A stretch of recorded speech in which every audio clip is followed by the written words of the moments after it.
यदि आपको लगता है कि उसका grossly decade permanent first molar है, उसमें कैरिस लगी हुई है, उसमें ऑलरेडी रूट कैनाल ट्रीटमेंट किया जा चुका है, नहीं समझ में?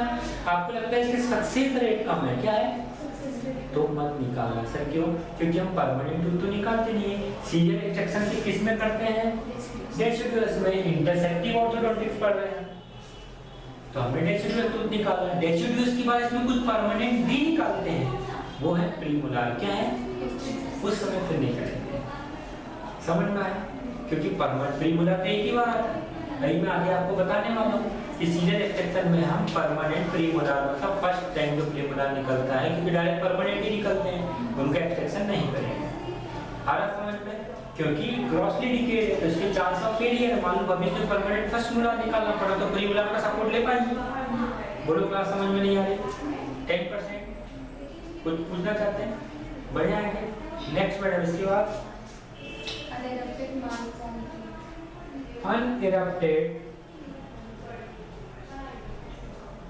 मालफॉर्म टीथ, मतलब यदि आपको लगता है कि कोई टीथ इरप्ट नहीं हुआ, इम्पैक्टेड या प्रॉपर तरीके से फॉर्म नहीं है, तो भविष्य वो तो एब्सेंट है। आपने ऑलरेडी नॉर्मल भी निकाल दिया तो लॉन्ग स्पेस बन जाएगा, तो नहीं करना है। कोई डाउट?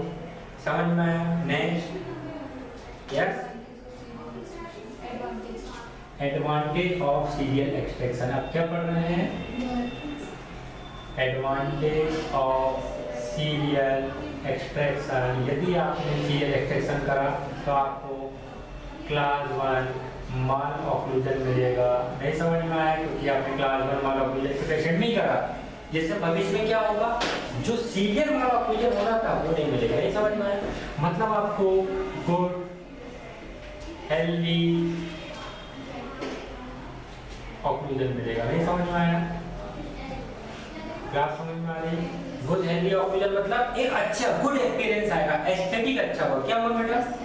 फेशियल एस्थेटिक उसका अच्छा होगा, जो फेशियल प्रोफाइल है उसकी वो अच्छी होगी। कोई डाउट आ रहा है क्या? ठीक है। जो आपको फिक्स ऑर्थोडोंटिक ट्रीटमेंट करना है, क्या करना है?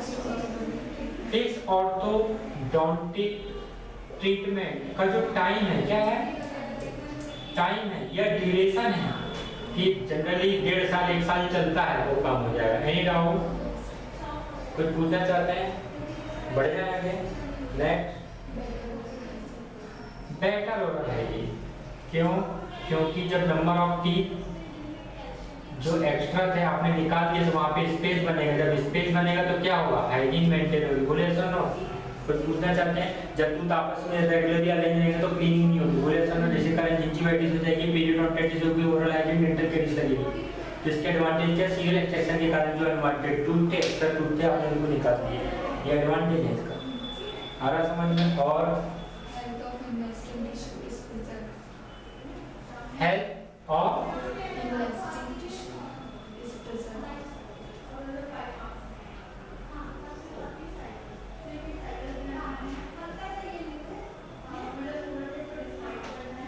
Health of investing tissue is preserve, मतलब जो आइट साइड के जो अपने सॉफ्ट टिश्यू हैं, हार्ड टिश्यू, वो प्रिजर्व रहेंगे, मेंटेन रहेंगे।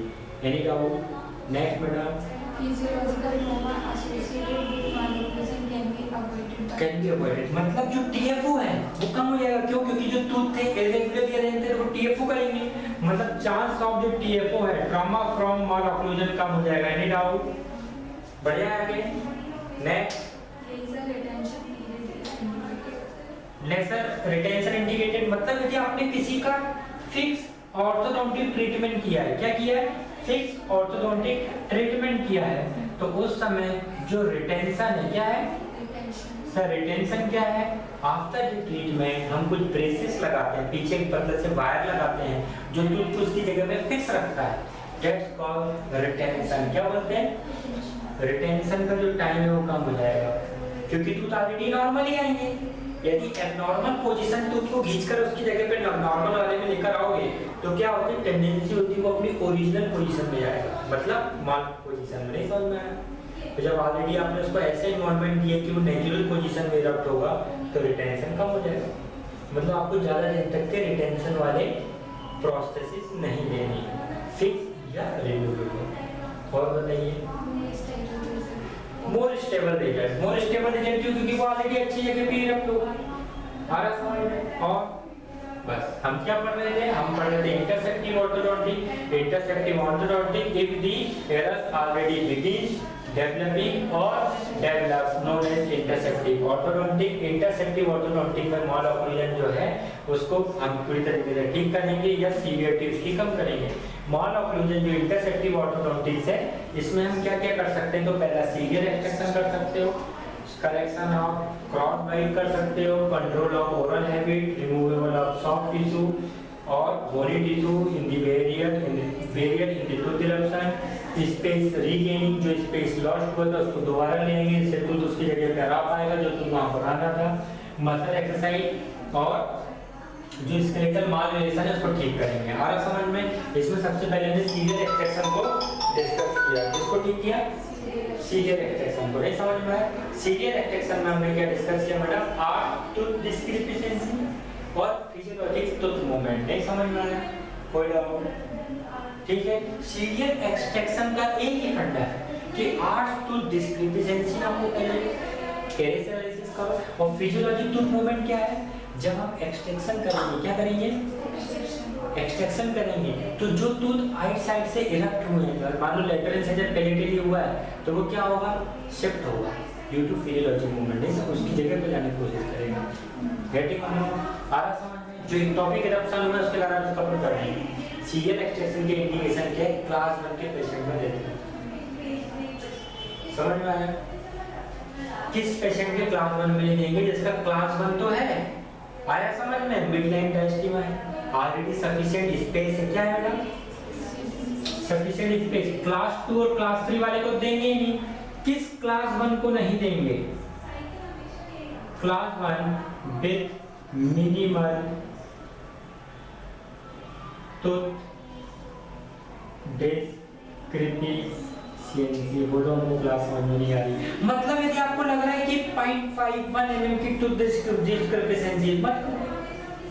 आपको 2.5 तक भी लगता है तो मत करो, क्योंकि ये प्रोक्सिमल स्ट्रिपलिंग से सही किया जा सकता है। क्या समझ में आ रहा है?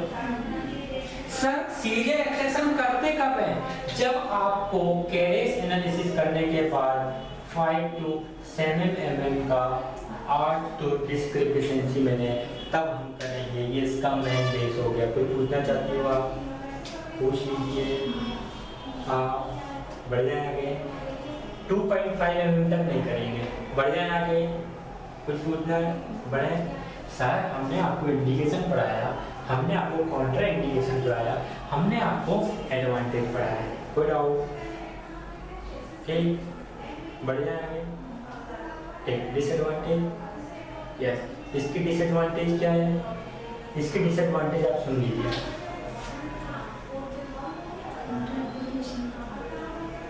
नहीं, कॉन्ट्राइंडिकेशन मतलब किसमें नहीं करना है।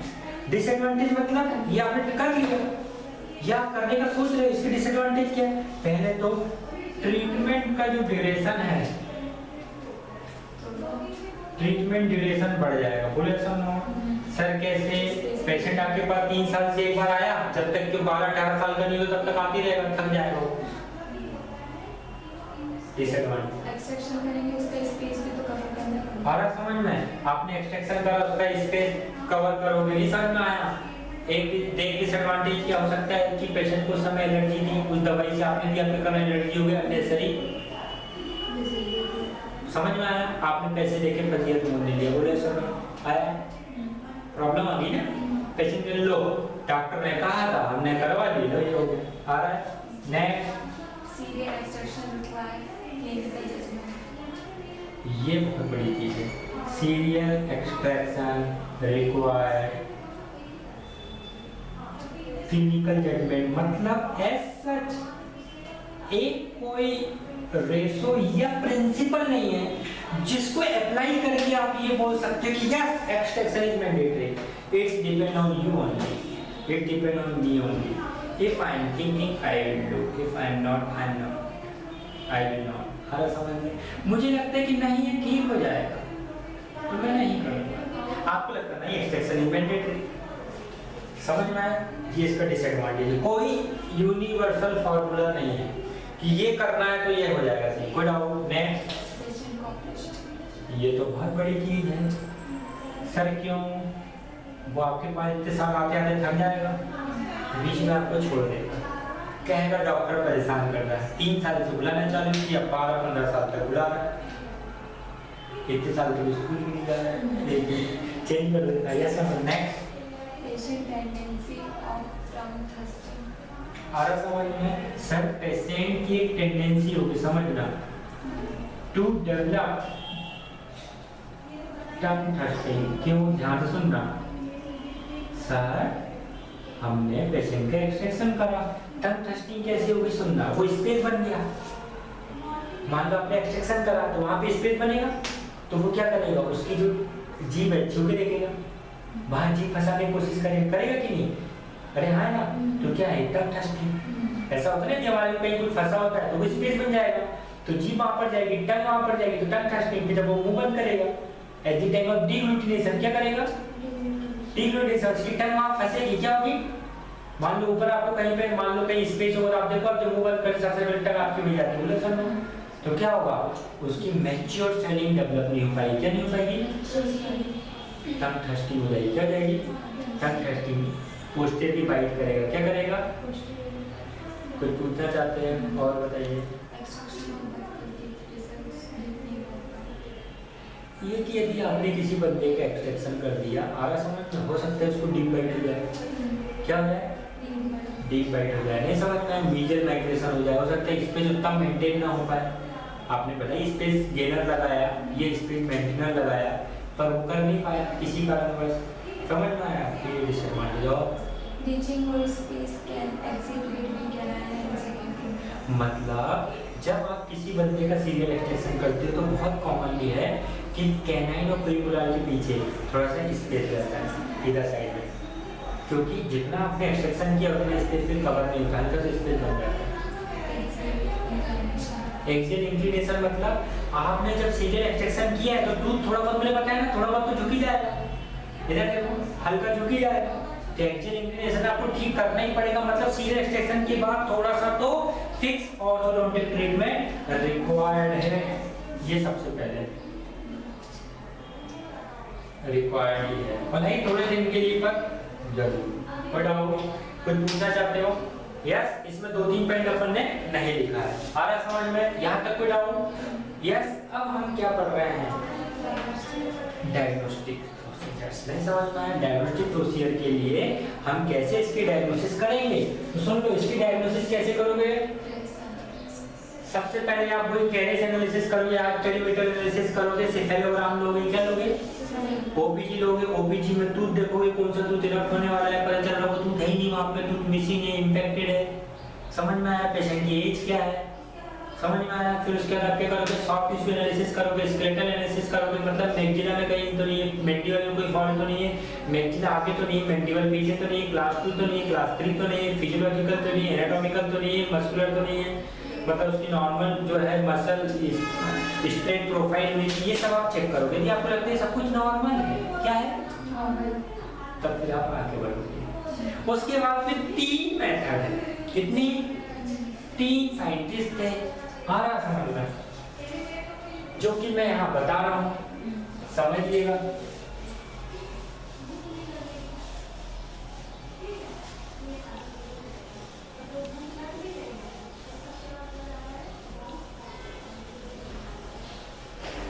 ठीक है, एक था डेविल, क्या था बेटा?